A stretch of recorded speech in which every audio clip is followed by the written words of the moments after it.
As the body ages, cells accumulate damage from environmental insults, metabolic byproducts, and genomic instability.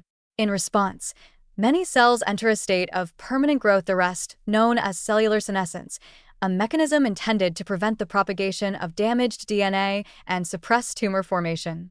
However, senescent cells are not inert. They remain metabolically active and secrete a host of inflammatory cytokines, growth factors, and enzymes collectively known as the senescence-associated secretory phenotype, SASP. Over time, the accumulation of these cells and their pro-inflammatory signals contributes to tissue dysfunction, chronic inflammation, and a microenvironment that paradoxically promotes cancer.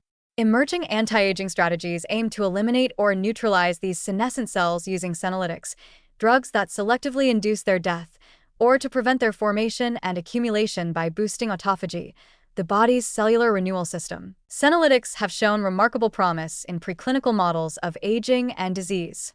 By targeting key survival pathways specific to senescent cells, such as those governed by BCL2 or PI3K/AKT, these compounds can trigger apoptosis in senescent populations without harming healthy cells. The clearance of senescent cells has been shown to improve tissue regeneration, enhance vascular function, reduce inflammation, and extend lifespan in animal models. Some senolytics, like dasatinib and quercetin, are already being tested in early human trials, with preliminary results suggesting potential benefits in conditions like idiopathic pulmonary fibrosis and frailty. At the same time, autophagy modulators represent a complementary approach to managing cellular aging. By enhancing autophagy, the process through which cells degrade and recycle damaged components, these interventions help maintain intracellular quality control, prevent the buildup of toxic debris, and reduce the oxidative and genotoxic stress that can drive cells into senescence.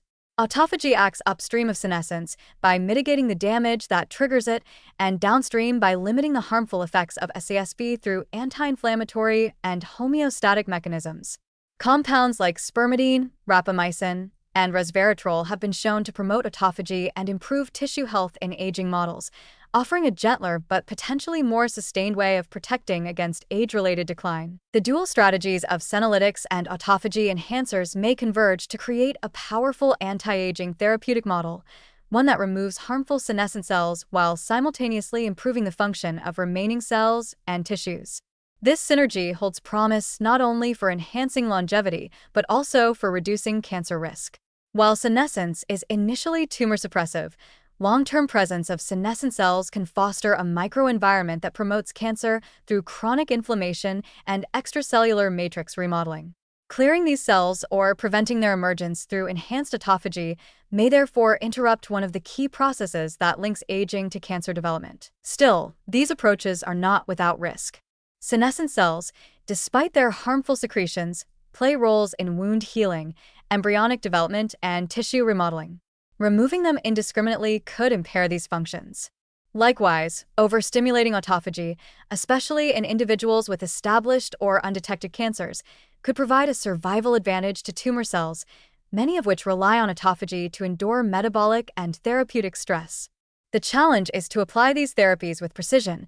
Timing, dosage, and patient selection must all be finely tuned to maximize benefits and minimize harm. As research advances, it is becoming increasingly clear that senescence and autophagy are not just aging byproducts, they are regulatory processes that can be manipulated to influence lifespan and health span. Whether through senolytic drugs that prune away aged, harmful cells, or autophagy activators that fortify the remaining ones, the future of anti-aging therapy lies in managing cellular fate with nuance and control. These interventions, when intelligently combined and cautiously deployed, may help tip the balance away from decline and disease and toward renewal and resilience.